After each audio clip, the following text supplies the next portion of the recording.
If you have been financially affected by the COVID pandemic, then this message is for you. Are you among the many folks who have lost their jobs, or if you've been furloughed, or working from home at a reduced pay? If you have credit card debt and cannot make your monthly payments, we at Debt Fix Pros can help. Call us to see how we can reduce your interest rates and lower your monthly payments. If you are struggling with credit card debt, we can help. Call 800-591-5517. That's 800-591-5517.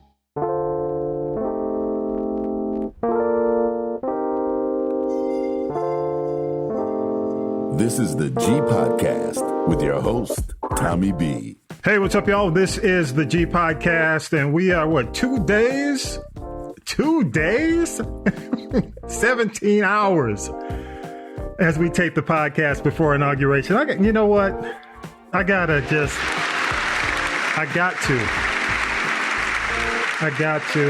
And that too.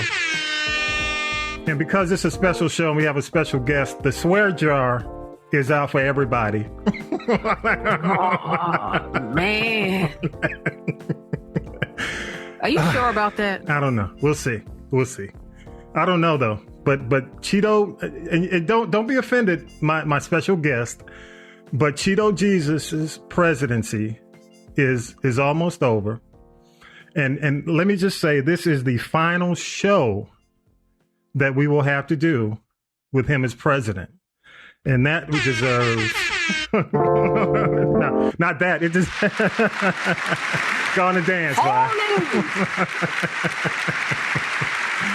But I got to say, go and say it one more time, Tonya B. Let me get it. One more time. Hallelujah. Hallelujah. Hallelujah. Yes. There is a God. But y'all, we're going to get into the show, and I want to introduce my guest, but just, I had to watch Bill Maher just to kind of see what he was going to say. And it kind of gave me, how do you say it? A premonition of what we can expect. And I'll get into that as we get closer to news and your tea, Tonya B. Because I'm just going to try to tell the people, as you know, I'm here for the people. I'm here for the people. That's why I'm wearing a Falcons jersey today. Bye. I'm here for the people. But anyway, I watched. I should not have watched Bill Maher. That's all I can say. But I'll tell you why in a few minutes. But on another front, though, y'all, and hopefully, I was encouraged by soon-to-be President Biden. Because, we're still dealing with this, the COVID-19 epidemic. I mean, we're talking, 24 million cases nationwide, 396,000 deaths, and they're, easily it's going to be 400,000 by February. And we're still not taking it serious. No. And the other thing that came out was the fact that they lied about the stockpile.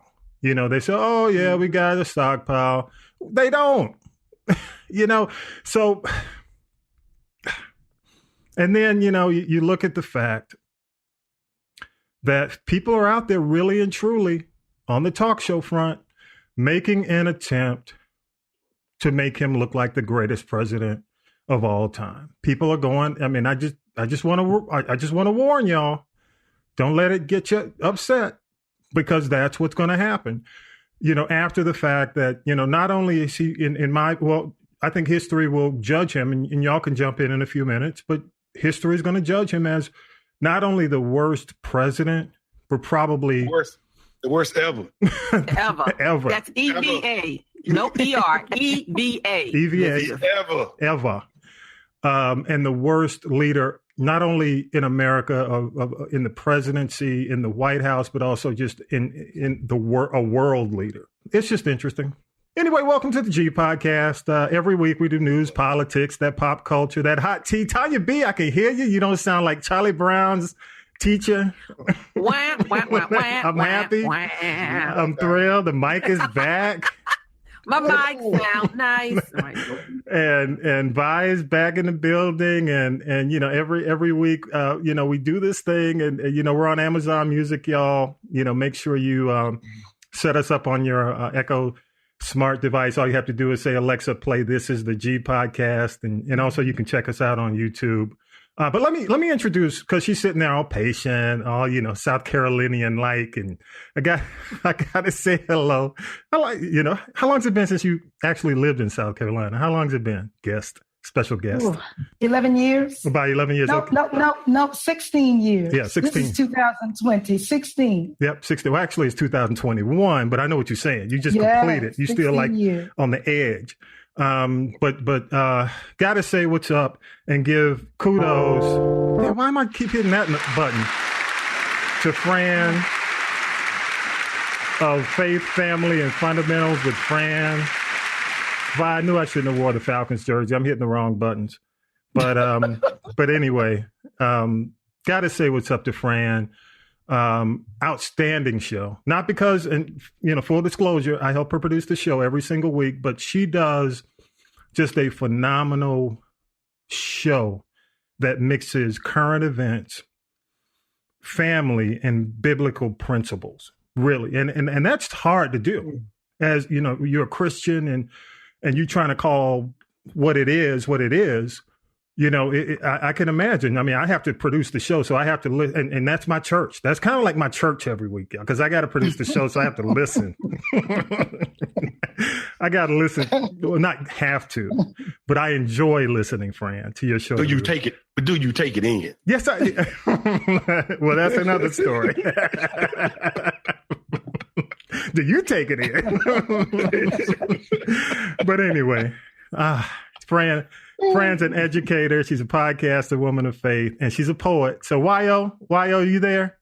Y-O, we're going to bring Y-O on. I am. Yeah, I'm here. She is a poet as well. Got to say what's up. I hadn't gotten to the intro for you, Y-O, yet, but I just wanted to make you aware that Fran is a poet as well. Y-O's a poet.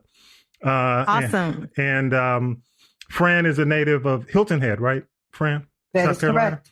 Yes. And Hilton Head Island. I'm not going to hit you up about Lindsey Graham. I'm going to leave that alone. The fact that you're from South Carolina. I'm going to keep this positive. And her podcast is on castropolis.net. I'm all over the place. I know. You can stream her episodes weekday mornings. She probably didn't know this, but we're running her episodes weekday mornings for inspiration between 7 and 8. And also you can check her out Sunday mornings streamed between 10 a.m. and noon. But all of her shows, all the way back to number 1, all the way to 37, is actually on the podcast page. She's on YouTube. Got a new YouTube channel with the most recent. So y'all give it up one more time, y'all. Yep. And give up the juice. So now that we've done your introduction, Fran, I got to, just let the folks know about my co-host. I got to say, again, I mentioned her name, Y-O, community activist, poet, the pride of Mactown, Macon, Georgia, poetic peace movement. Give it up one more time for Y-O's in the building. Y-O. Thank you. What's up, everybody? And he is the pride of Mary Persons High School. We call him the country commentator, country grammar. Yeah, but one of the smartest guys I know. Also, military. And I do want to ask you about Henri. Colonel or General Henri getting involved in this whole thing with the Capitol. I'm going to ask you about that Vi coming up real soon. So y'all give it up for Vi in the building. Tonya B. I'll be good this week. No, you don't. Don't be good. It's Sunday. I try not to go there. Even though we got the swear jar going. You know what we haven't done, and I got to do this because our buddy Howard reached out and Howard has been sending us feedback every week, and Howard has missed this. Every time I come in the kitchen, you in the kitchen. What's cooking, Tonya B? So, come on, Tonya B. What you got? Okay, well, since the beginning of the year, I know we all have this extra COVID-19, so I've been trying to actually cook, which is my therapy. Some people eat, some people shop, some people do other things. I cook. And what I've been trying to do is utilize my air fryer more. And I'm also trying to cook some of these keto recipes. So Howard, just for you, this past week, I made It's called in the skillet. It is. I call it my impeachment chicken dinner. My impeachment chicken dinner. It was. Let's see here. It was a lemon, butter, garlic chicken. And you cook, you start it, and I cook everything fresh. I'm a scratch baker, old school girl, so I don't use garlic powder. I use the garlic press. I use lemon, and brown it on top of the stove for 3 to 5 minutes per side, and then you take it out of the pan. You put in some more butter, a little bit more garlic. And wait, I got the recipe right here, Howard. Well, hey, we're gonna text that to Howard. How about that? Okay. And you unsalt the butter, and then what you do is a half cup of heavy cream, a quarter cup of grated Parm cheese, and a little bit of thyme. And then I sauteed some fresh baby spinach, and then you put the chicken back in the pan, put it in the oven for 20 minutes, and boom, one pan. Wow. And y'all, Tonya B's up on camera. Next time you're gonna be up on camera, just be in the kitchen with it. Oh man, okay, I can do that. And do some Julia Childs. Say what now? And that's where I was before the show started. And I'm going to, again, in my quest to be healthier, next week I'll be experimenting with some skillet butter, garlic, and lime chicken. Same thing, skillet, one pan. So I'll let you know how that comes out. I've just been really trying to be healthy. You've seen the things I made for New Year's Eve. I'm doing a lot of seafood. Yeah. Great recipe I got from Al Roker on the Today Show. Veggie lasagna, very good, very healthy. So although I'm still going to hit it back and get us a pork chop every now and then, I'm trying to be healthy. So Howard, let me know what you like to eat, and I will go and find a recipe. And if I can't find one, I'm a dump baker sometimes, a cook sometime. I'll make something up for you. How's that, Howard? Good stuff. Good. Y'all give it up for Tonya B. There you go. Tonya B. Sounds good. Right. Oh, it was delish. I bet. The day after, it was like pasta. Jesus. Tonya B just turned it into a cooking show all of a sudden. We just all over the place. But again, Fran, thank you so much for being on the show today. Welcome. And I promised you, we're gonna get you out of here before tea, so you won't have to indulge in that. But but at least, the reason I brought you on for real. And you know what? Here's the reason why. I was really paying attention to a lot of the narratives that came out, and people already kind of putting Cheeto Jesus's 45's presidency in retrospect, and one of the things that comes up is people who have been complicit and enablers. Yes. And you and I, Fran, have had a conversation about this before. And this is not in any way intended, because I know where you stand, and I know where really most Black evangelicals stand. And you asked me, you said, well, who are you going to have on the show from the white evangelical church? I said, well, kind of. I was up in there for about 3-4 years, 50-50 non-denominational. So I kind of saw it, especially I saw it right before the Obama administration. And then I saw some people turn, like in real time. So I want to play a clip. Let me pull this clip up from NPR, and we'll come back and talk about it on the other side. Here we go. Our next guest says white evangelical Christians need to take their share of responsibility for this precarious moment in American history. The Access Hollywood tapes, immigrant children separated from their parents, the president's incessant lies. Through it all, white evangelicals have, by and large, stood by President Trump. During Trump's presidency, they saw 3 abortion rights opponents seated on the Supreme Court. But at what cost? Ed Stetzer is the director of the Billy Graham Center at Wheaton College. He says after the deadly Capitol Hill riot, white evangelical Christians need a reckoning. You write that, quote, many evangelicals are seeing Donald Trump for who he is. Do you really think that's true? I mean, there have been so many other things Trump has said and done over the past 4 to 5 years that betray Christian values, and their support didn't waver. You think this time it's different? Yeah, I think it's a fair question. And I've been one for years who was saying we need to see more clearly who Donald Trump is, and has often not been listened to. But I would say that for many people, the storming of the Capitol, the desecration of our, halls of democracy has shocked and stunned a lot of people. And how President Trump is engaged in, riling up crowds to accomplish these things. Yeah, I do think so. Now, I think there's some significant and important conversations that we need to have inside evangelicalism, asking the question, what happened? Why were so many people drawn to somebody who was obviously so not connected to what evangelicals believe by his life or his practices or more? You write that Trump has burned down the Republican Party. Let's talk about this. What has he done to the evangelical Christian movement, do you think? Yeah, and that's my greater concern, too. He's burned down the Republican Party, emboldened white supremacists, mainstream conspiracy theories. But for me, as my particular concern as an evangelical, as someone who's really committed to evangelical beliefs about the gospel and sharing Christ and more, to see how evangelicals have rallied in some cases, not everybody, but in some cases, regardless of what the president could do. There were evangelical enablers and there were evangelical participants. And I think ultimately that's not what we're supposed to be about. If you ask today what's an evangelical to most people, I would want them to say someone who believes Jesus died on the cross for our sin and in our place, and we're supposed to tell everyone about it. But for most people, they'd say, those are those people who are really super supportive of the president no matter what he does. And I don't think that's what we want to be known for. That's certainly not what I want to be known for. And I think as this presidency is ending in tatters as it is, hopefully more and more evangelicals will say, we should have seen earlier. We should have known better. We should have honored the Lord more in our actions these last 4 years. All right. And again, thank you, NPR. That was on Morning Edition. I heard that interview. And one of the reasons I bring this up is, as you saw a lot of the storming of the Capitol, you saw a lot of crosses. You saw, crosses on the steps. You saw signs, referencing Jesus. And so I guess, Fran, my question would be, when you hear that clip, what do you hear? What do you feel when you hear that as a podcaster? I feel and I hear excuses.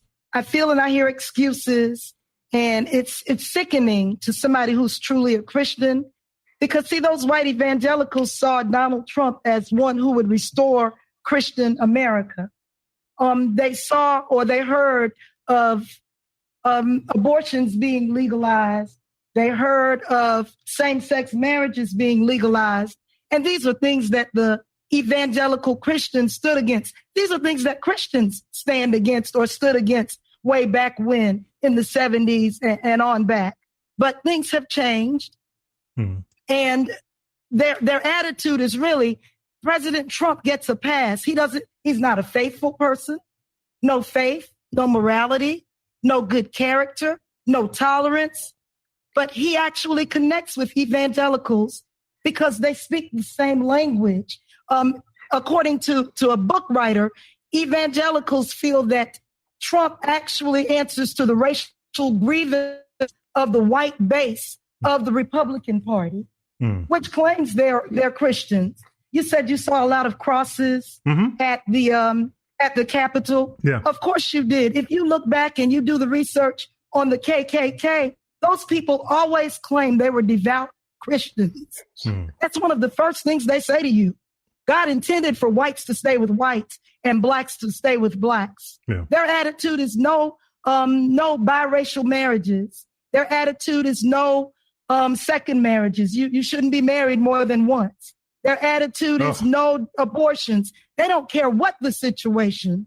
Yeah. They don't look at a situation holistically. Not that I'm so much for abortions, but I'm for a woman making her own decision and having the right to make her own decision without being judged and prejudged. They're against LGBTQ.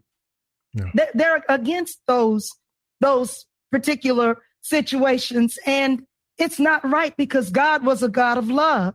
God is a God of love and all accepting.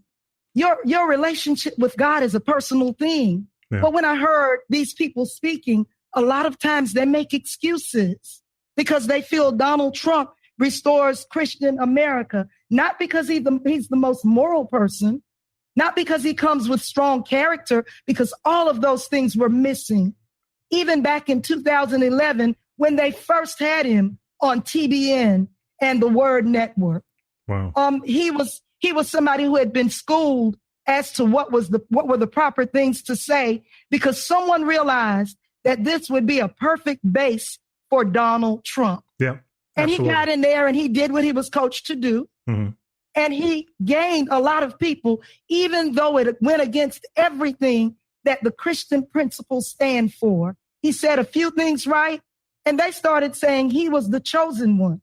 Yeah. He was the one that God called to lead us back to proper Christianity. I find that so ironic because he stands for everything again. Well, I want to say this, and I want to give Vi a chance to jump in. Yes. Because, and one thing, I'll make an observation. One of the things you said so many things eloquently and correct. But one thing, I guess they forgot to check the box on the marriage thing, because Trump definitely, how many times? 5, 6? 3. 3 times. 3 times. It was at least 3. I guess they didn't check the box on him for that. But Vi, what are your thoughts, man? You and I were I text you that clip, and you, well, I'm not going to say the word you sent back to me for your rep on the show. But anyway, what are your thoughts, man?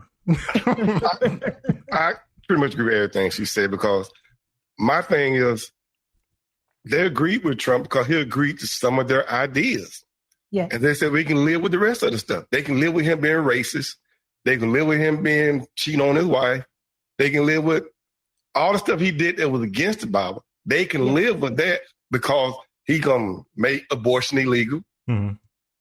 That's their main thing. They said, long as he made abortion illegal, we will agree with all the other stuff. Like I had the conversation with my daughter, I'm not gonna say her name, mm-hmm.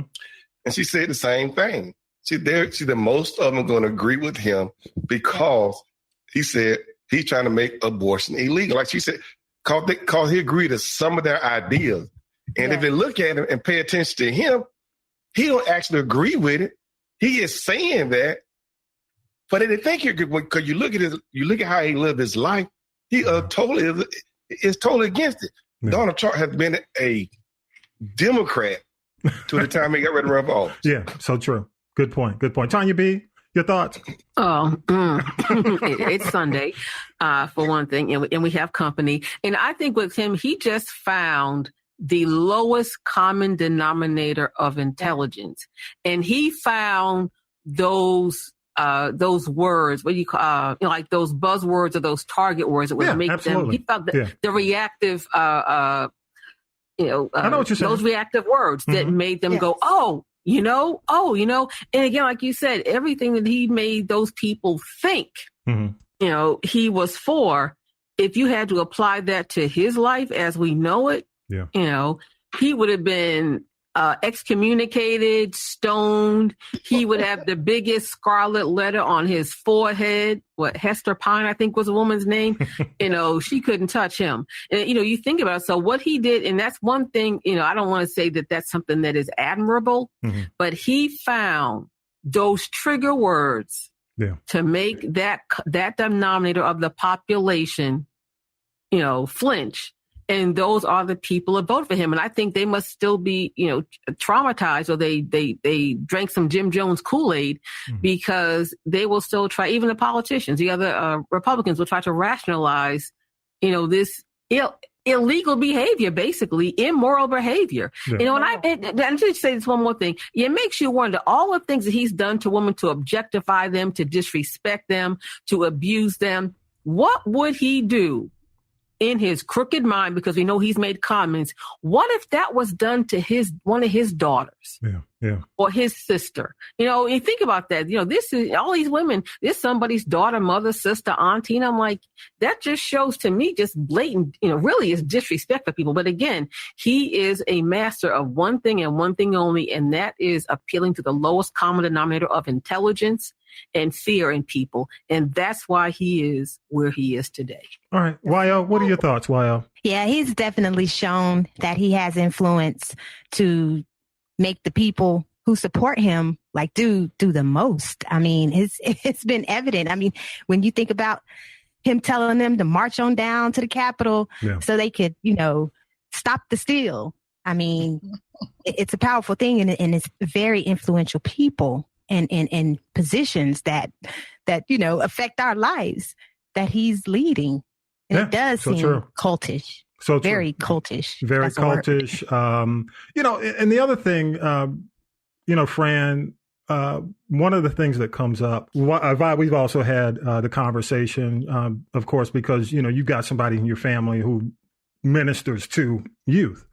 And in the Black church, you're seeing I'm not going to say a ton of black youth, young millennials, who are really leaving the black church because, in my opinion, of what they see is a double standard, when it comes down to, white evangelicals versus, the black church and the black church's ability to affect change. So Fran, when you look at, especially a lot of young black people, and I don't think it's a bad thing because, everybody has a choice. So you've got, a lot of young black people who have decided to follow African spirituality, from the African diaspora.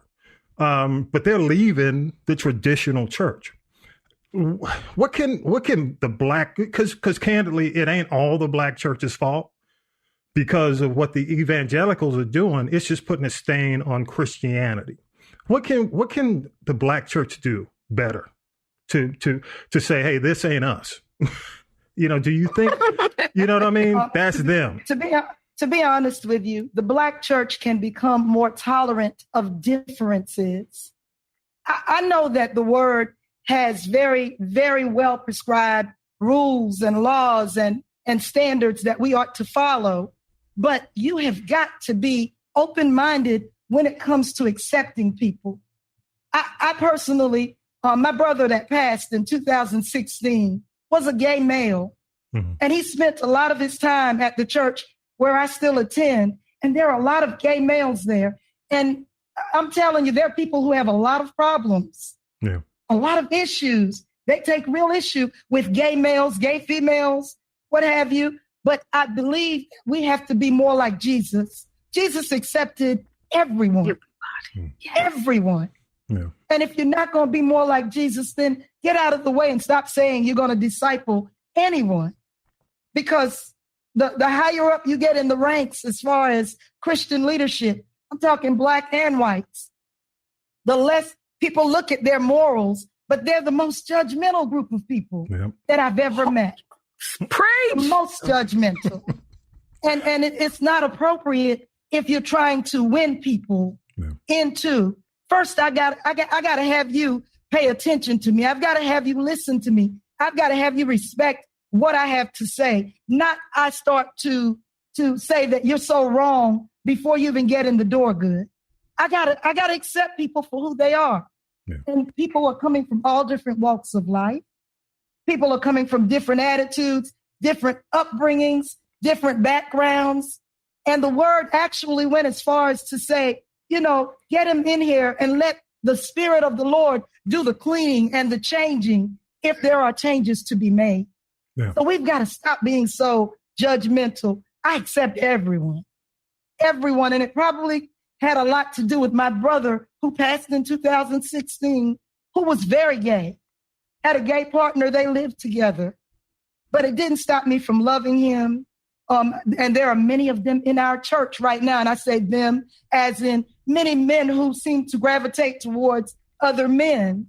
But you've got to accept people for who and what they are before you start appealing to, oh, this is wrong. Oh, this is wrong. If you beat me before I get here, I'm not going to want any more of what you have to offer. Yeah. I agree with you so 1,000%. Son. And Kirk Franklin made a comment. He said, sometimes you have to go and, meet people where they are. Where they are. You get situations, and let's just call a thing a thing. I'm going to be very transparent. This is just my opinion and nothing more. But you have somebody like, you had Pastor Eddie Long, who was marching against homosexuality in the streets of Atlanta. And then look what he did. And those people look the other way. You have, they called Jamal Bryant. I know him, but I don't know him like that. But now he's gotten a name in Atlanta since he's come here. He spoke out against anything same sex when he was in Baltimore. But when they ran him out of Baltimore for being married and having babies by different women and denying them, he came down here to Atlanta, allegedly still doing the same thing.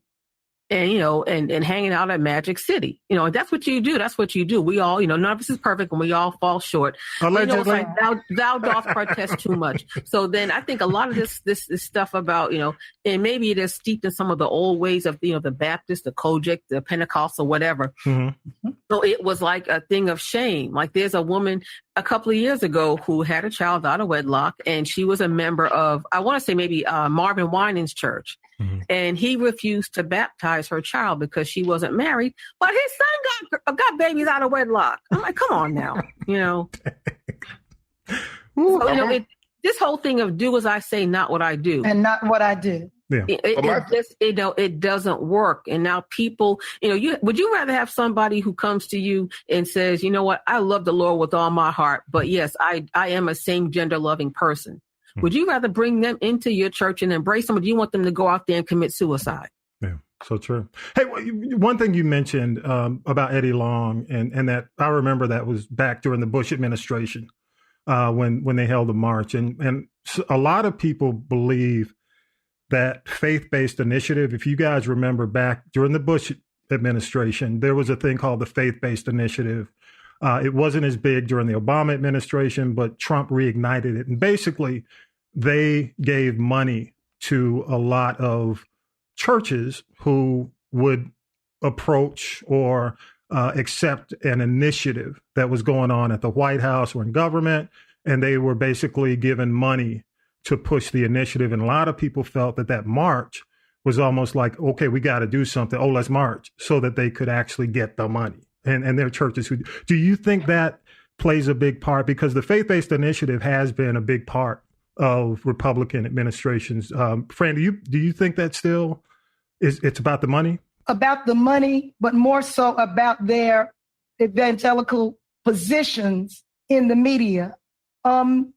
It seems as though Donald Trump was able to provide the faith-based organizations or the white evangelicals with an awakening, with a renewing. They came back up with being able to speak on. They came back up with being able to speak on where they stand. Mm-hmm. And again, I told you that it was more so about their position. It came back down to the racial grievances of the white base of the Republican Party, and how televangelicalism had changed over the years. Yeah. And so I believe that has something to do with and plays into as well the position of evangelicals as they stand firmly behind Donald Trump, even after a good majority of them still stand with him, even after the whole situation with the Capitol. So true. Still standing with him. So true. But I do believe the initiative had something or played a part in their move. Donald Trump promised money, and Donald Trump always promises money. If you go back to both elections, to people that he feel are going to be able to help him at that time. The faith-based initiative definitely played into them being able to stand with him, in addition to the views that they share and Donald Trump claims he has as well. And a lot of people feel that impacted the choices that Black pastors made to support him as well. Even as we look at the 2020 election. So I'll leave it at that. But I want to move on to another question, because I told you I wouldn't keep you too long today. But Reverend Warnock, and who's now Senator Warnock, who really is becoming a model of activism and the activism you truly see in the Black church. Do you feel there's enough ability and courage in the pulpit in Black churches to do what a Reverend Warnock could do, or even going back to a Dr. King? Do you think there's enough ability and courage? I will say there is definitely enough ability. When it comes to courage, I question our leaders when it comes to courage, because when we talk courage, it takes courage to stand up and stand out. And when I say stand up and stand out, you may not be the most popular person when you start speaking up against the way that we've done things, the Good Old Boys Network, or the way that we've done things for so many years. standing firm. We're not going to have this. For instance, women in the pulpit. That's a strong one. I need to throw that in there because that's a strong one. But we're still having churches claiming that women don't belong in the pulpit, and men of the cloth, really men of God who don't have the courage to stand up and say, God's word said that he would pour out his spirit upon all flesh, and your sons and daughters would prophesy, and your old men would dream dreams. A lot of us don't have the courage to stand up and say, you know what, we're going to have to accept these young people. However they come, that's how we're going to have to accept them. If they come gay, we're going to have to accept them. If they come with multiple marriages, we're going to have to accept them. If they come unmarried and pregnant, we're going to have to accept them. If they come having had an abortion or in the midst of, we're still going to have to accept them and appeal to their greater good. Yeah. I don't believe the courage is there. Now, I do know that we have the ability. The ability is there all over the place. But the courage, I question the courage of leaders because many of them to this day don't stand up to what they're supposed to stand up to. And sometimes that's because at times they want people to overlook some of their moral flaws and shortcomings. But as Tonya B has said, we've all come short. Yep. We've got to get together and try to work to help one another. But we've all fallen short. Here's the last question for you, and y'all can jump in after Fran. But Fran, where are we? If you look at your faith, what does it tell us about America right now? Are we in the wilderness? No, I'm just saying. We are definitely in the wilderness. We are in uncharted territory. We have never been, and I say this, and I guess I may have to regroup, but I say this. We have never been in my lifetime where we are right now. I'm talking about this whole capital business. And when you look out there, the people that you see, and God forbid, some of those are very well-known professionals with those views. That was an awakening for me. I'm 53 years old, and that was an awakening for me because I did not realize, I knew that racism existed. Let's be for real. I got that. Mm-hmm. But I did not know that it was so deeply embedded that people would storm the Capitol seeking to harm lawmakers because their candidate didn't win, or someone has fed to them the lie that, number one, the election has been stolen, so they're going to stop the steal. Number two, that America needs to be rescued because, listen to this verbiage, we need to take back our America. Who's saying that? Yeah. Who's America? Are you telling me that this is still a place where white folks believe this America belongs to white people? Is that where we are? I knew that racism existed, people. I'm not that gullible that I did not know, but I did not know that it would rear its ugly head like it did. I like when people tell me who they are. Yes. Trust me, I've learned to believe them. But at this point in this day, 2021, we have had a Black president. We are now about to swear in a Black female vice president. You understand, this government is all of the things that white America never thought it should be. The leader should be a white Anglo-Saxon Protestant male. We've got an Irishman at the helm. We've got a Black and Indian woman and in second position. In Georgia, the whole thing has flipped totally upside down. We've got a Black male senator, thank God, finally, long time coming, and a Jewish male. The last time we paid attention to Jewish people in this particular state, we were hanging a Jewish man for a crime that he didn't even commit. Yes. So you understand, people are in an uproar, and they really are buying Trump's lies about the election was stolen, because there's no way an Irish, a Jewish, a Black, an Indian, all of the things that these people feel are beneath them and inferior have won the elections in both Georgia as well as over this nation. Go figure that. I never thought we would see the day when people would behave that way over the fact that we're here. I'm going to be quiet. No. Other people want to say I'm just giving you the amen. I'm in the amen corner over here. But y'all got any? First of all, any questions for Fran on that? And I got to say, I got to give it up to you, Fran. You know, because see, I know you. I get a dose every week. But the podcast is Faith, Family, and Fundamentals with Fran. I'm so proud of you, Fran. You do great work every single week. And it ain't easy. I know you're battling. I don't know how you do. You're battling your blood pressure, and you're doing. It's like I hear it on the podcast, y'all. But so I ain't making it up. I'm not giving out any trade secrets here, any HIPAA laws. Good. I ain't breaking HIPAA laws. But you are good. But Fran, I just want to say thank you for taking the time. Again, you are welcome. Her podcast. I love what you do. Keep doing what you're doing. Y'all got any quick questions before we let Fran go? I just agree with what you said. Yeah. And Fran, how can people connect with you? I mean, I know, they can check out your podcast, and the podcast is at castropolis.net, but how can people connect with you as well? They can reach me on my email, which is edfran@bellsouth.net or edfran4@comcast.net. That Bell South is an old 20-year-old. Don't worry. I got the AOL. Don't worry about it.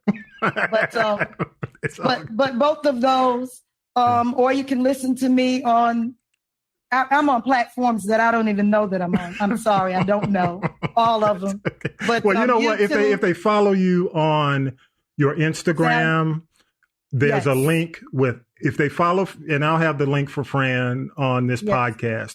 But if you follow or come to our podcast page, her Instagram will be there. Click that, follow her on Instagram, and basically all her links are there. But y'all give it up one more time for Faith, Family, and Fundamentals with Fran. I appreciate you coming on. I think this is a big part of what America's dealing with right now. So I appreciate you. And I know it's hard. This ain't the easy road to take. You could just be in the club like Meek Mill and Bow Wow last night. But that's another podcast. But thank you so much, and keep doing what you're doing. And we'll come back, y'all. Fran, thank you. Let's do news, and then y'all, all of us collectively.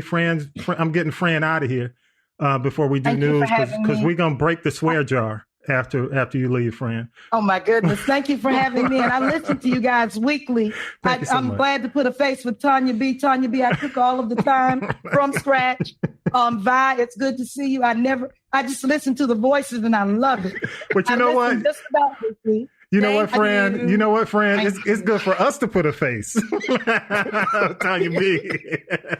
True. No, I'm joking. It is what it is. It is what it is. Thank you. Thank you so much. Guys, you all be blessed and stay safe. Thank you. You Fran. too. All right, Thank you. Hey, y'all, let's go ahead and do news with Syracuse Mike, and we'll be right back. News team, assemble! It's time for the Week in News with Syracuse Mike. Sunday night, Speaker of the House Nancy Pelosi issued an ultimatum to Vice President Mike Pence. He must invoke the 25th Amendment to remove President Trump in the coming days, or Democrats will proceed this week with impeaching the president for a second time. While associates close to him claim he hasn't ruled it out, so far, Pence has shown no willingness to meet Democrats' demands. Pelosi also had harsh words for some Republicans who remain close allies to the president, telling CBS's 60 Minutes, "These people are enablers of the president's behavior. I remember when Republicans in the Senate went to see Richard Nixon and said, it's over. That's what has to happen now." Also, it appears that the key people on the president's legal team for the first impeachment are now distancing themselves from him. So there are several reports that Mr. Trump may be looking at Rudy Giuliani and Harvard Law Professor Emeritus Alan Dershowitz to defend him this time around. A Georgia man is one of at least 16 people facing federal charges in connection with last week's attack in Washington on the Capitol. That's according to the Atlanta Journal-Constitution. Cleveland Meredith from Hiawassee has been charged with threatening House Speaker Nancy Pelosi in text messages. Federal documents accuse him of sending a text that he was thinking about, quote, putting a bullet in Pelosi's noggin on live TV. Meredith also faces multiple weapons charges. The nation's interim Homeland Security Director announced Monday that he was stepping down. Chad Wolf's decision comes as the FBI is warning authorities across the country of possible armed protests being planned for all 50 state capitals and in Washington, ahead of President-elect Joe Biden's inauguration on January 20th. Two dates of concern are this Sunday, January 17th, and Inauguration Day, which is next week, Wednesday. That's happening 2 weeks from the date a mob stormed the U.S. Capitol building. The National Guard has been authorized to send up to 15,000 troops to D.C., and tourists are now barred from visiting the Washington Monument until January 24th. Mr. Biden says he is not afraid of taking the oath outside and that those who broke the law last week should be arrested. I think it's critically important that there be a real serious focus on holding those folks who engage in sedition and threaten people's lives, based public property, cause great damage, that they be held accountable. The House of Representatives expects to consider a second impeachment of President Trump on Wednesday. The president was formally accused of inciting insurrection ahead of last week's incident at the Capitol. Democrats say they will start the impeachment proceedings on Wednesday if Vice President Mike Pence does not respond to a request to invoke the 25th Amendment of the Constitution to remove President Trump from office. Pence has given no indication that he will lead an effort to remove the president.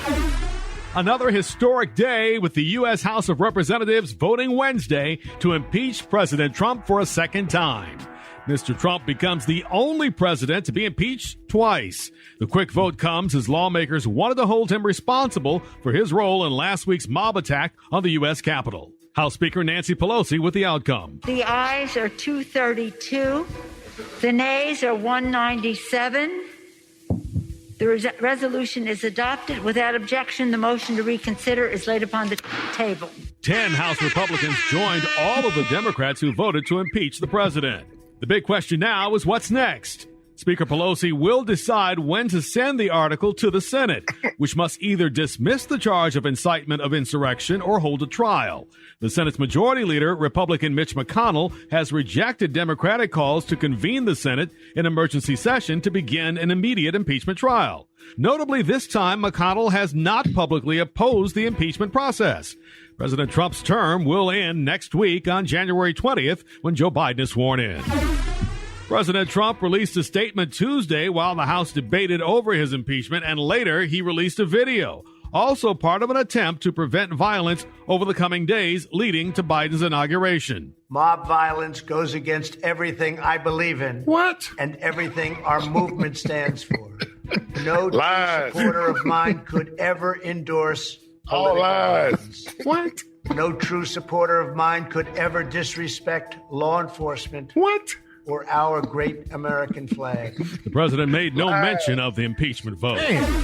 President-elect Joe Biden unveiled a stimulus proposal last night designed to jumpstart the economy hit hard by the pandemic. He also wants to help minority communities. The stimulus package has a price tag of around $1.9 trillion and includes a commitment for $1,400 stimulus checks. We will finish the job of getting a total of $2,000 in cash relief to people who need it the most. Of course, many Americans have already received $600.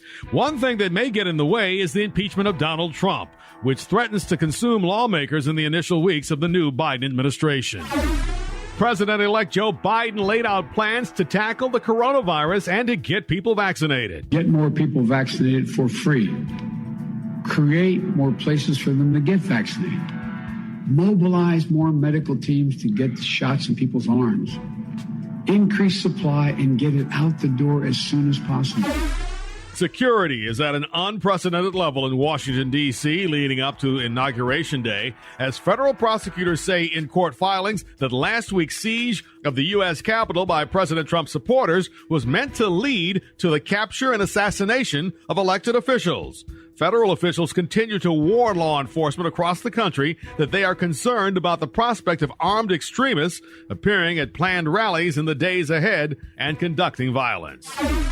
There's also growing concern from some Democrats that people inside the Capitol may be guilty of aiding and abetting the mob that broke into the building the next day. There is no evidence yet that guided tours were part of the plan. You know, I'm not going to.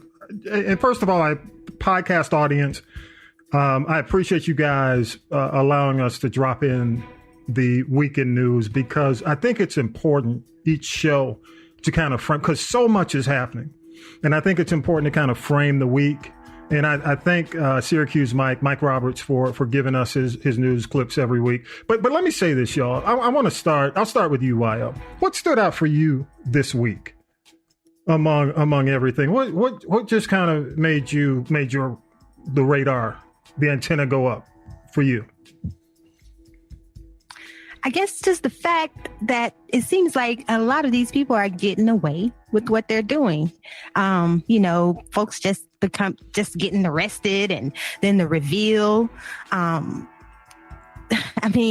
Just thinking about America is not for everybody, or is not being, and then another thing I'm thinking about is, if we have this domestic terrorism, how are these foreign terrorists looking at the country? We're wide open. Yeah. We're just wide open for disaster. That's been on my mind a lot.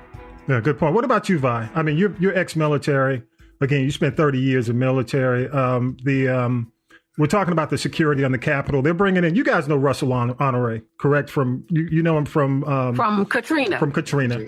Yes. What are your thoughts, man? You're ex-military. You've been in situations where in Iraq. What are your thoughts, about them bringing in Honore and so on and so forth? Go ahead. It's a disgrace. It was so easy for them to get in there. Yeah. And by the military and folks, I'm not shocked by any of that. Yeah. Because these people, they are Trump supporters. And they really, the sad thing about it, majority of them think they ain't doing anything wrong. Yeah. That's right. Now they scared. Now they realize they losing their job. They might go to jail. But at the time, they really didn't think they were doing anything wrong. Like the guy said, I got caught up in the morning. Really? That's a hell of a moment. I got caught up in the moment. Y'all had weeks to think about this. This was not a spur moment thing. Yeah. Y'all planned this. Yeah. That's right. So no, I just can't hear it. And then what really got on my nerve to hear that we don't have a stockpile of COVID vaccine. Yeah, that's just. I'm going, what has this dude been doing? Has he ever done anything besides try to build a wall? Yeah. And tear everything And that didn't work. That didn't work. The main focus, man, build that wall, Mm-hmm. and anything Obama did, I need to reverse it. That's pretty much it. Yes. And get federal judges, and get Supreme Court, justices. And I think that was really making him mad. He said, I got all these judges in there. Yeah. And I can't get none of my cases approved. Yeah. All right. They flipped on him. He was really counting on that. Oh, yeah. Tonya B, are you surprised by the positions of a lot of these people who they're revealing involved in this Capitol nothing thing? surprises me. Again, we talked about this last week. It shows you, it can still be rotten compost, but it was still a lot of times dressed up in a nice package. You got people who, police officers, attorneys, business owners, CEOs, real estate agents, so you think about, like I said, you go to buy the house. Was the person that sold you your house or the person that told you the place wasn't available because they didn't want you to go look at it, was that. And I thought the thing that really got me was when you've got children turning in their parents, employers turning in now former employees, I'm like, okay, I get it. Yeah. One of the scariest things is all the cops that they found out that were there. Everywhere from New York, even the cop from New York, his wife turned him in, then she went and filed for divorce. Yeah. And we had a retired Air Force Lieutenant Colonel. Damn. And there's nothing the military can do about it. Go ahead, Y-O. How did they identify the ones who they banned from the flying, from the flights, from the airlines? That's right. Yeah, they had people on no-fly no-fly list who actually made it to D.C., But I'm just amazed. How did they thought they were going to get away with this? They ought to know that is a camera. They probably got about 12 cameras in each room. They're everywhere. So if you went in there, you will, and then you're talking about the FBI, the CIA, They got facial recognition. We don't need your name. That's right. And it doesn't matter if you can have a mask on. We can still figure out who you are. Well, you know what I think?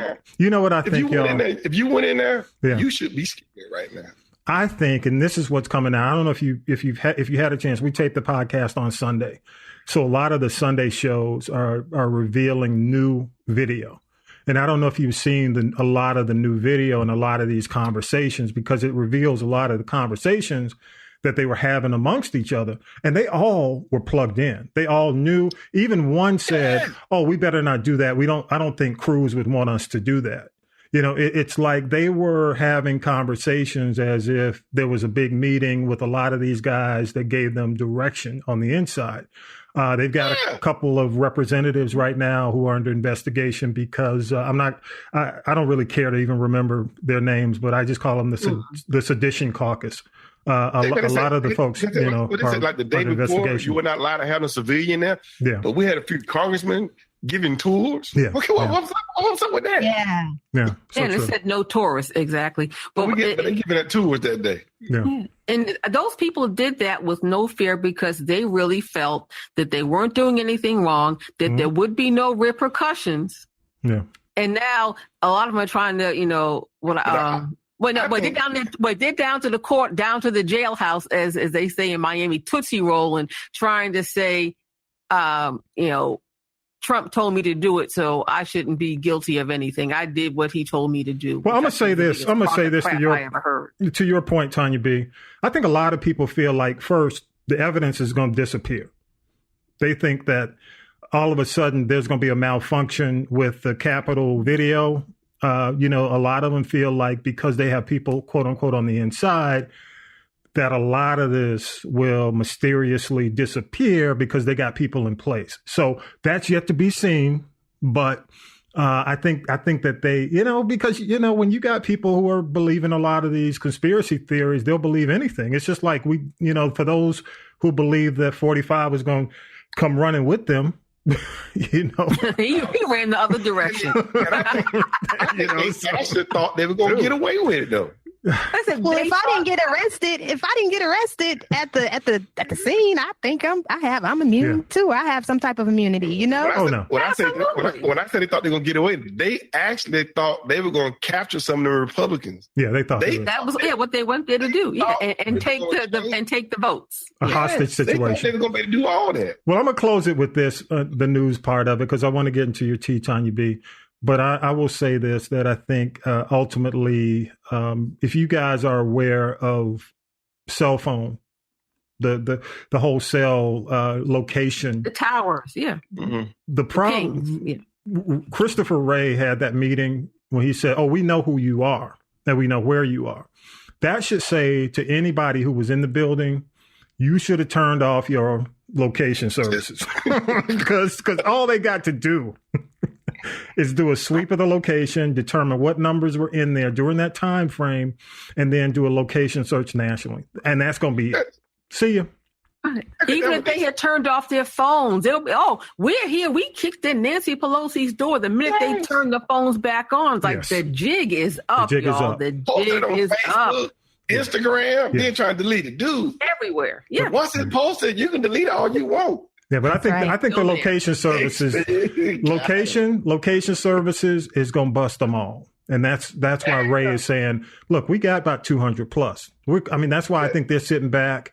A lot of folks were concerned, why aren't they all up in arms and they doing daily press conferences? Because they got the technology, because they don't have to. They got it. They got to say, just cause you left DC, don't think you're going to get arrested. Wait, and then people on social media showing their boarding passes on the airplane. Oh, there you go. Because a friend of ours, Bako, I don't know if you remember Gloria. Yeah. She said she was on her flight with one of them. And they said they were planning on her. She didn't get nobody's name. Yeah. She said they had planned on going there and capturing them and making a stand for like 30 days. Wow. No.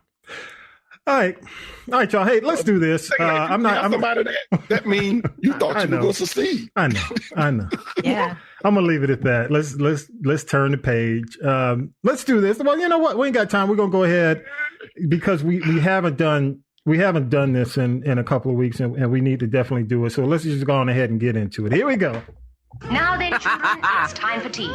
It's tea time, y'all. Sipping the tea with Tonya B. Rescue us, Tonya B.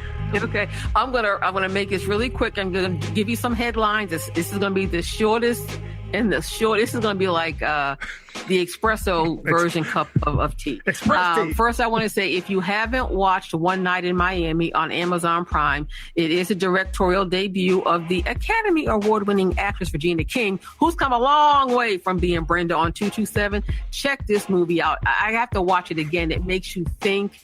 I ended up going from my couch down to being a kid and sitting in front of my TV screen. Wow. Okay. I got to watch it tonight, so go ahead. Yeah. I'm not going to give, no spoiler alert, but I'm just, imagine the power in a room when you have Muhammad Ali, who in this movie is age 22 and has just beat, I think, Sonny Liston Wow.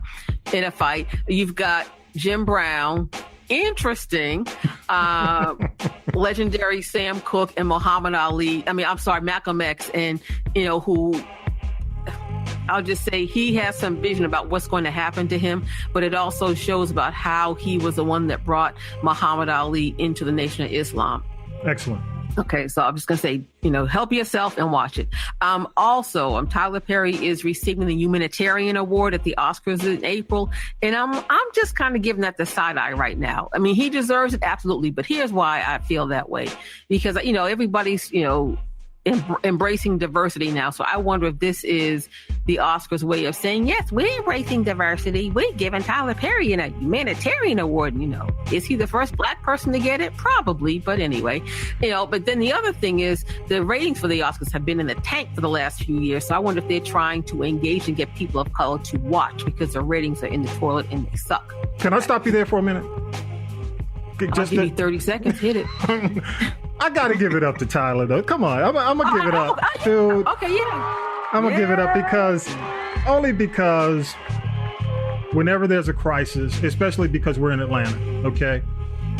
Even going back to the beginning of COVID, he had groceries. He gave away money to elderly citizens in Atlanta. Anybody in the program, he comes through. And you know what it is? We hear about some of those things, but he does a lot more that people don't even hear about. And now it's just coming to the surface. He just gave, I don't know why, but it is what it is, and it's his choice. He gave Breonna Taylor's boyfriend $100,000, because this man's traumatized. It's difficult. He's been through a lot. And just go on through life day to day. So he does, there are some children in Pennsylvania who were a few years ago refused to get into some pool somewhere, so he took the whole swim team and sent them to Disneyland with the parents and chaperones. Yeah, I got to give it up to him, because I don't hear many pop culture icons doing the kind of stuff he does nationally. And I'll just say that. What you got next?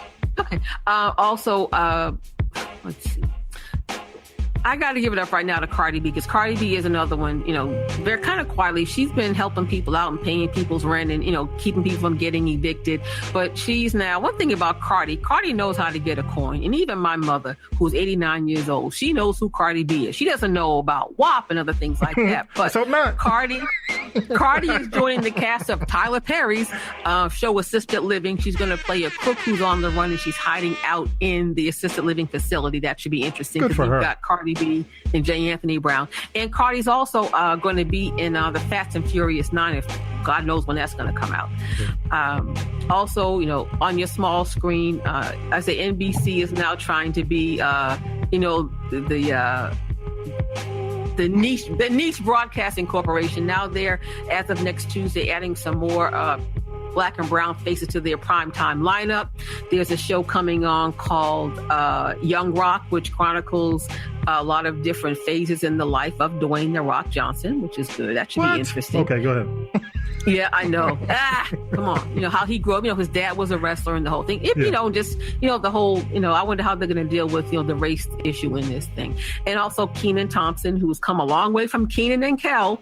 Yep. And he's also the longest cast member of SNL now. And usually on SNL, you either get a movie or a TV show. And a lot of people will leave the show. The TV shows didn't work. The movies would be bombs, and they didn't come back. But Kenan's smart. He has a wife and family, so he is staying on this show while his show Kenan his NBC, and he plays, it's interesting, usually the part you see for a woman, a recently widowed parent, trying to balance work and raising 2 daughters. And Chris Redd, who's also on SNL, who is hilarious. Yeah, plays his brother and his assistant in this show. And here's the interesting thing. Now, wait for it. His father-in-law is played by the former Miami Vice star. And you might think, ooh, Philip Michael Thomas. No. Don Johnson plays his plays his nosy father-in-law, which means that his wife, he was down with the swirl. But that's how Keenan is in real life. So I'm looking forward I'm going to watch him and see what happens. Yeah, Don Johnson could bring some fans just because he's Don Johnson. Yeah, he's still alive. He's still breathing. No, they had Andy Garcia in there. I guess to make it like his wife was a Latina, but Andy Garcia got replaced by Don Johnson. So okay, now we just gotta have a mental health moment here. Now these people I'm about to talk about, and I'll make it real quick, are not people that my mother has no idea who Kodak Black or YFN Lucci is. But I'm just saying this because this is my mental health moment. Kodak Black's in jail talking about how his mental stability is rapidly declining. But I say, you know what? Pick a finger, take a number. You did the crime, you do the time. Now, he's trying to get his friends to campaign for him in the next 48 hours to get a pardon. I don't think that's going to happen. Better hurry up. Then okay. But also I say, will somebody please go get Usher board number 2, get Deacon Brown and get Deacon White to go over there with Usher board number 2, 3, and 4 to Azalea Banks' house. Now don't go to LA because Azalea Banks lost that house in foreclosure and she moved to Miami. But I talked about a couple of weeks ago how she was on social media, was a shaven head and she had blood all over her face. And now what she's done, and this to me is a real cry for help. She has exhumed her dead cat and boiled him in a pot live on social media. Damn. I had to do a Scooby-Doo on that one. What? Pow, pow. Yes. Yes. So I think Azalea's really got I know she was doing it with the chickens in the closet, but the cat? She exhumed her cat. I think his name was Lucifer, or really something along that line. So I think Azalea Banks definitely needs a mental wellness. She ain't the one to talk to right now. No. We all get our moments. Go ahead. Go ahead, Tonya B. Did you know? We have a new Catwoman, and it's a lady of color. Her name is, let me get this right, Javicia Leslie. She is a new Catwoman, and she looks like us. Well, she wasn't the one that got exhumed. It's about time. I know, right? Woo-hoo. And her name is Javicia. She didn't get exhumed, did she? That wasn't Azalea Banks. No, but go ahead. Okay. Oh, you know what? You know what? Javicia gonna come. See, she gonna come. Oh, you know what? She can come for me. Y-O, please pray over them right now. Go get the oil. We're gonna take the oil over to Azalea Banks' house and over to your house and pray over you. Because y'all, hey, look. Hey, nothing against. I mean, I understand. I get the whole concept. Nothing against it. It's just when I don't know. Azalea just. No, but COVID is real, and you know what? You know Azalea Banks, right? You know, you're familiar with her music. You know what's like? I can't tell you what song she sung, a movie she's made. She just always starts stuff. Well, you know what? The best when you go to YouTube, Google or go into YouTube and look for top 10 moments, Azalea Banks moments. It is hilarious. It is just it's just funny. I'll leave it at that. But what else you got? But I hear she's actually very talented. And sometimes you have people that are very talented or highly intelligent. They suffer from just really, really deep anxiety and depression. Okay. So with that, I want to also say this week's Dumb Donkey Stupid Award goes from Gucci Mane now to Bow Wow. They both went to clubs in Houston, Texas, where there were no mask on. People were like elbow to elbow. There were celebrities in the house. And when Gucci Mane did this club gig in Houston, he came back to Atlanta. His wife just had a baby. And then people that were in the club actually came down with COVID. And some of them had the nerve to try to sue the club. Damn. That's crazy. You got anything else? Okay, so I do. I have something good. I want to say I don't usually do this, but happy birthday, Mary J. Blige. Sade, Aaliyah, had she lived, would have been 42 years old. Happy birthday, Regina King. Happy birthday to actress, dancer, choreographer Debbie Allen, who is fabulous and fierce at the age of 71. And James Earl Jones, who you can see in Coming to America 2 in March, if they don't change the date again on Amazon Prime. He turns 90 years old. You know, I'm not a big Star Wars person, but he has a voice that when you hear the voice of James Earl Jones, you know the voice of James Earl Jones. Absolutely. And one more thing I just want to say, people, I always say this, COVID is real. Just because we have a vaccine that they have run out of, we're not out of the woods. And when you get the vaccine, you are not immediately cured. And NBA player Karl Anthony Towns has been diagnosed with COVID-19. He just lost his mother to COVID-19 and 6 family members. Crazy. So he's lost 7 people to COVID-19. So if you don't think it's real, I just bought the Brooklyn Bridge. Mask up, social distance. It's not going away anytime soon. And that is your tea. Yes. Thank you so much, Tonya B. In the building. Get it in? I got it in. You got it in. Yeah. Hey, y'all, before we close, though, I want to, Y-O is in the building, and Y-O's going to do what we call Stay Woke, our Stay Woke report. Yeah. And you know, because there's some stories that we don't get to because we kind of cover the surface news, but talk to us about what you got this week, Y-O, before we get up out of here. What you got? Okay. We'll start off with an article called Let's Face It, the Second Civil War Has Started. And this actual author, Harold Michael Harvey, was on the show last week. And pretty much he's saying that just as the Civil War, the first Civil War was started, this invasion of the Capitol is a sign that we are facing civil war, another civil war, and that Joe Biden, he's going to have to really face it and not ignore it in order for it not to happen. A lot of the people who are against the government are radicals, and they are in our lives, like we've mentioned before, heavily in our lives, as far as, you know, police officers and military people, courthouse folks. So it sounds, you know, like a fairy tale, but it actually has a lot of truth to it. But you know what, Y-O, I'm going to say this. A lot of this is because we've ignored it for so long. Thank you. We've ignored it. You know, so I don't joke around when I say the chickens have come home to roost. You know, this is something that's been going on. We've known that there has been infiltration for a long time.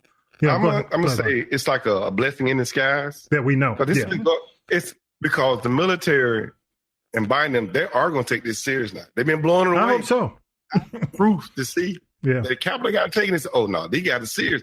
And by all the military folks being involved, the military, the folks in the military, they're going to be quiet. They're going to get kicked out. The one thing is about the military, they take that stuff serious. Okay. We'll see. What else you got, Wyatt? What else you got? Soho Karen. I know you guys know who I'm talking about. Soho Hotel confrontation. Maya Poncetta, California woman who falsely accused Black teen of stealing cell phone, is in custody in New York City. Now, this heifer, I just don't know. She has the nerve too. It's all coming together. I mean, it's all related. I mean, they're showing themselves. They're just busting out. And I mean, she got away without being arrested. I mean, what in the world is going on? Is she gonna ask for vegan food? She fought the cops when they went to get her, correct? Yeah. She actually fought the cops and had tried to fight the cops before when they went to arrest her for something else. Yeah, they tried to slam the door. That was a DUI. Yeah. But they got it the next day, not that day. That's right. Yeah. No, that's true. And the California police, she left New York and they had to collaborate with the California police to get her back to New York. Yeah. I mean, come on. And did you all see her interview with Gayle King? Did she try? Did she try it? She tried it. She tried to do an R. Kelly on her, and Gayle was not having it. Did she try to give Gayle the hand? hand? She was like, I forgot her exact words, but she was like, enough pretty Gayle. much. Like, yeah, I'm done. And I'm paraphrasing it. I'm not saying what she. But the girl said it wasn't a black thing. She said she didn't care who it was. They thought they had on phone. She was going to get them. Okay. She was drunk and left the phone in the Uber. I think she's probably. There's a whole lot of folks there. Why do you think she was drunk if she was drunk, she was hallucinating on something else, you know, at the hotel. But she was definitely. She grabbed the boy. They said she got mental problems. I think there's some. But she know one thing, Y-O, and I think you'd agree. If she'd have done that anywhere else, like if that had been even maybe up in Harlem, or if she'd have been anywhere up in the cut in any city of America, they would have beat her ass. They'd have beat her ass. Take all this. I think the dad almost knocked her out. I mean, all I can hear in the the hotel didn't make it any better. Now the hotel guy was like, can we just look at the phone? I'm trying to resolve this, but he really added, if that had happened in the ATL, they had to grab the boy because the boy would have gone. The dad had to grab the son. Hold on, son, stop beating that girl so bad. Yeah, I know. You're right. All right, move on. What you got? Wild? Because Vi's stay on that ATL forever. Go ahead. Vi's lit today. Yeah, he did. ATL. Okay. Go ahead, Wild. What you got next? Black man sues city of New Braunfels after violent arrest over dirty license plate. Now, when you guys hear that, when you hear dirty license plate, what's the first thing? Well, some people would say it's expired or, something like that. But what was the real deal? It was actually because the cop couldn't see it. And he got out of his car, pulled it with his gun, which is against the police violations in the state of Texas. And he pulled the gun on the guy and actually put him to the ground. The guy was laying on his stomach and he tased him. Not 2 times, but more than 2 times. Just because his license plate was dirty. Yeah. The car was dirty. And then tells him why he was stopped. Damn. I mean, yeah. This is, I don't know what this world is coming to. Oh, but take this takes the cake. The cop resigned. Well, another cop came and, kind of smoothed things out like they were supposed to be. Or like they should have been handled. Well, the cop resigned and he was not charged. The charges were dropped on him. Oh. And the police chief actually resigned as well. Crazy. Not surprising. What you got next? It's not. Online police communities are rife with conspiracies and support for the Capitol riot. Now, these police officers, they have The Rant and a lot of other platforms where some of them are saying that this was a tactic to make Trump look bad.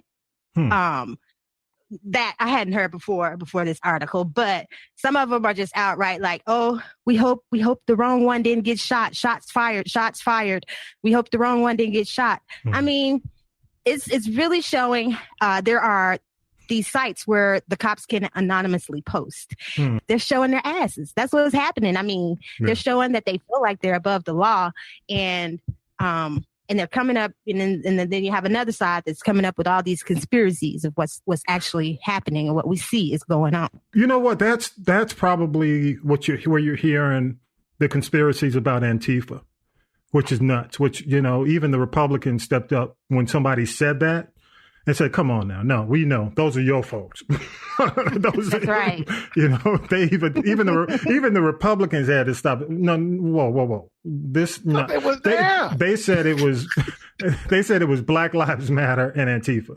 And when you scared for your life, yeah, you gonna say anything, yeah, right. All right, hey, well, give y'all, Y-O, hey, thank you. But most of all, we got to stay woke. Stay woke. There's no doubt about it. We cannot let this stuff ride, y'all. I ain't gonna lie to you. Stay woke. You can call us if you have any feedback or if you have any ideas, for the show. I mean, we're going, full speed ahead with the new administration. And just because we have a new administration doesn't mean we ain't gonna hold them accountable. Because definitely we still going to check them when they don't do what they say. But you can definitely give us a call, 413-556-9546. We'd love to hear your feedback, or you can hit us up on social media. We definitely love your comments, your feedback. But I want to say something before we close the show. It is King Day, and we haven't, mentioned the name as we tape it. It's King Weekend. Of course, his birthday was on the 15th, and on the 18th will be the actual holiday. But I'm going to put a link on the podcast page from the Atlantic, and it is one of King's speeches he did. I grew up in Atlanta. I grew up and actually attended the Atlanta Butler Street YMCA. Went to school at a school called H.R. Butler, which is around the corner. So every summer, Mama would take me to the Butler Street YMCA. So I definitely remember the history of that YMCA. But he gave this speech there, and I want you guys to check it out. I'll have it on the podcast page. And basically, he talks about 3 things: racism, poverty, and war. And I'll leave you with these words, because even today, it's amazing. They still hold true. He said, racial injustice is still the Negro's burden and America's shame. And we must face the hard fact that many Americans would like to have a nation which is a democracy for white Americans, but not simultaneously a dictatorship over Black Americans. We must face the fact that we still have much to do in the area of race relations. So I'll post the article. It's really a great read. Hats off to the Atlantic for reprinting it, making it available. But, enjoy. Well, I don't want to say, I guess, enjoy the King weekend, but really more than anything, take the time to think. That's what I say to all, anybody. You say, well, what should we do? I know we can't do a whole lot in terms of on site because of COVID, but at least maybe read an article, sit down and talk to your kids, look at the world from a King perspective, if anything. That's what I'll say to everybody. Before we close, just a quick roundtable. I'll start with you, Vi. Any last comments before we wrap it? I was going to go back to what your first guest was saying about, she said she was shocked to realize there was so much racism and hate out there. To me, it all started when Obama became president, because the white man was so shocked and angry that the most powerful position in the world was owned by a Black man. And to me, that's why Trump won, because they said, we got to have a white man in trouble. No white woman, no Hispanic, and you can't get no whiter than Trump. And that's why they able to sell anything that he wanted. So to me, it started when Obama won. And they said, Yeah, I think it heightened. No. Go ahead, Tonya B. No, I'm good. I'm ready for the benediction, because it's like nothing surprises me now. Nothing surprises me. Now it's just really in your face. And these people, like they have no filter.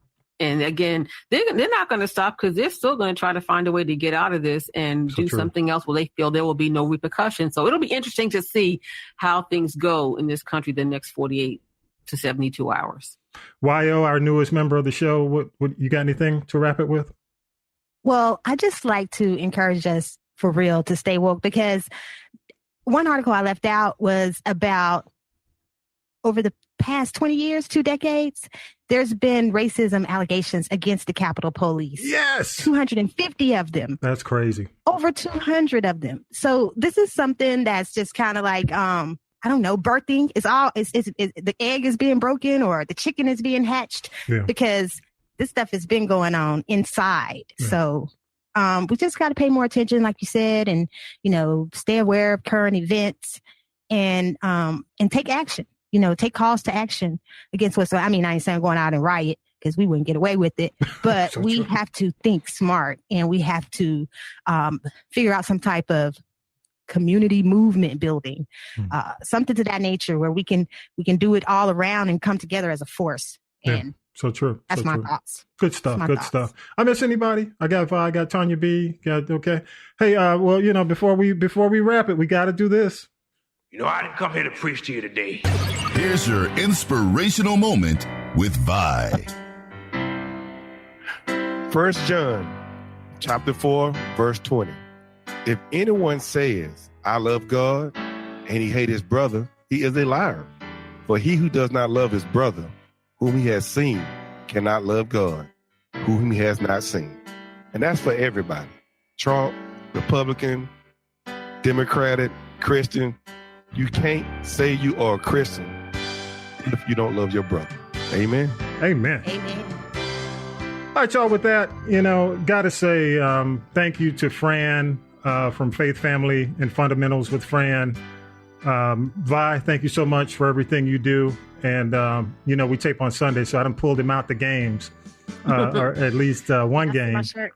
Yes, oh, yeah, there you go. Yes. And Y-O's got the Racism Sucks sweatshirt. You gonna tell us where we can get that? Tasha LaRae. She sings with Arrested Development, but you can look her online. Yeah. You can look up Racism Sucks. Yep, I think that's the official name. But if you just Google Racism Sucks, you can find our store, sweatshirts, all kinds of tees, dresses, hats, coffee mugs. Make sure I get a copy.